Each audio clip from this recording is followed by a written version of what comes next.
Larson, and I want to share a very valuable lesson with you today. My operations manager, Amanda, will actually be going through step by step so you understand every single nitty gritty detail of how to do this operation. Here at Real Estate Mad Education, we don't believe in fluff. We believe in details. We want to give you actionable information that you can follow along with and go implement right away. I hope you enjoy this training. Thank you.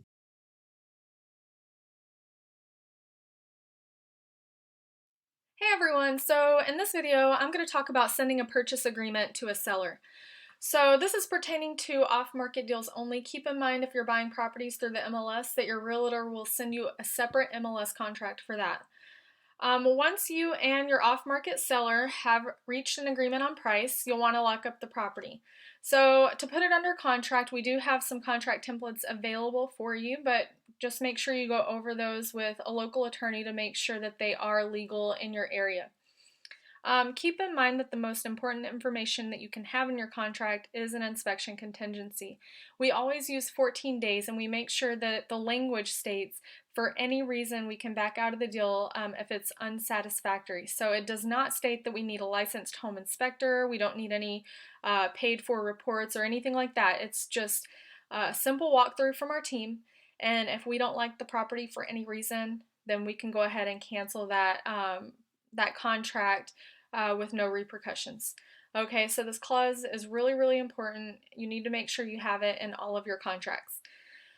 Now, as far as the buyer name, you'll need to make sure that your purchaser has and or assigns at the end. This is really important, especially for wholesalers that don't plan to close the property themselves. They have that option to assign that deal to another buyer. Okay. The earnest money, we allow only $1 earnest money on off-market deals. We never go higher than that. All of our contracts, $1. We do get a lot of pushback, and we just let the seller know, hey, it's not like you're going to see this money right now. It's going to be tied up in escrow. You will get it at closing along with the rest of the funds. So it really doesn't matter how much earnest money. It matters more for us because we need to free up our money to buy more deals. So if you just explain they don't see that money right away anyway, they usually don't have a problem with it after that. Title company and attorney. So for all of our purchases, we always make sure we have the say where we close. Actually, that's the case for all of our deals. We close at our own title company, and that's just really not up for negotiation. We know our fees, we know our process. So if you have a title company that you want to close with, just make sure in your purchase agreement that you put buyer's choice of title company, or you go ahead and state your title company name. And then additional terms, so anything extra that already isn't in the agreement, you want to put under additional terms. So we actually now put property is required to be vacant at closing. Property is required to allow us to put a lockbox on it after signed agreement.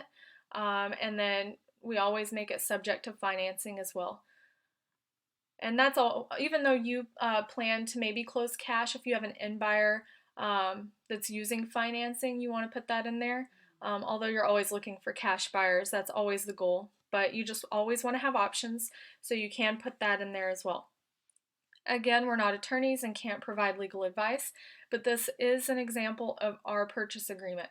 We went over the sales agreement as well in another video, and they do look alike, but there are subtle differences that just change in the language.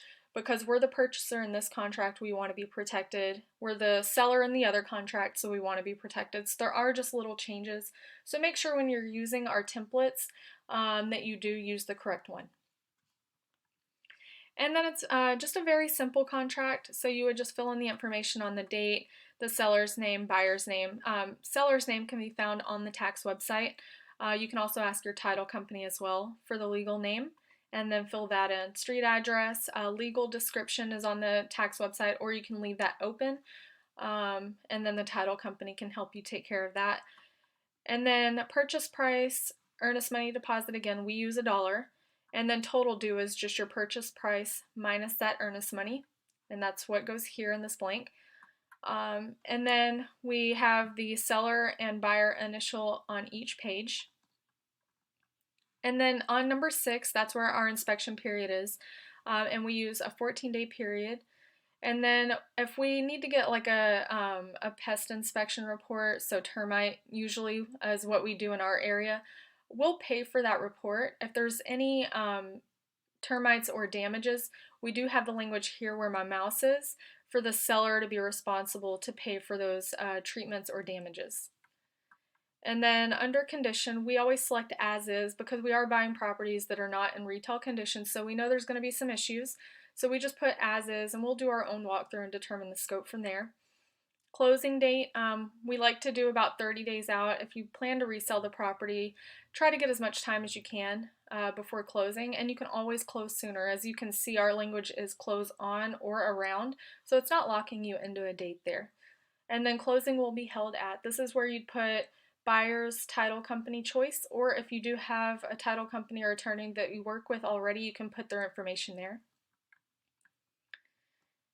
And then on that last page, you'll see there is a financing clause, but under additional terms, I just go ahead and put subject to financing, must be vacant at closing, and buyer has the right to add a lockbox to vacant homes at the time of the signed contract. This makes it really, really easy. Once you have the property under contract, you can have your person put a lockbox on the house, and now you can send buyers through, inspectors through. It makes it really, really easy to arrange those things. And then we just get our the rest of our signatures and initials, and we send this over to our title company to get everything started. If you want to book a call with Matt's team to start making an extra $20,000 per month on the contracts you are already generating, send an email to hello@realestatemat.com with the subject line that says sell.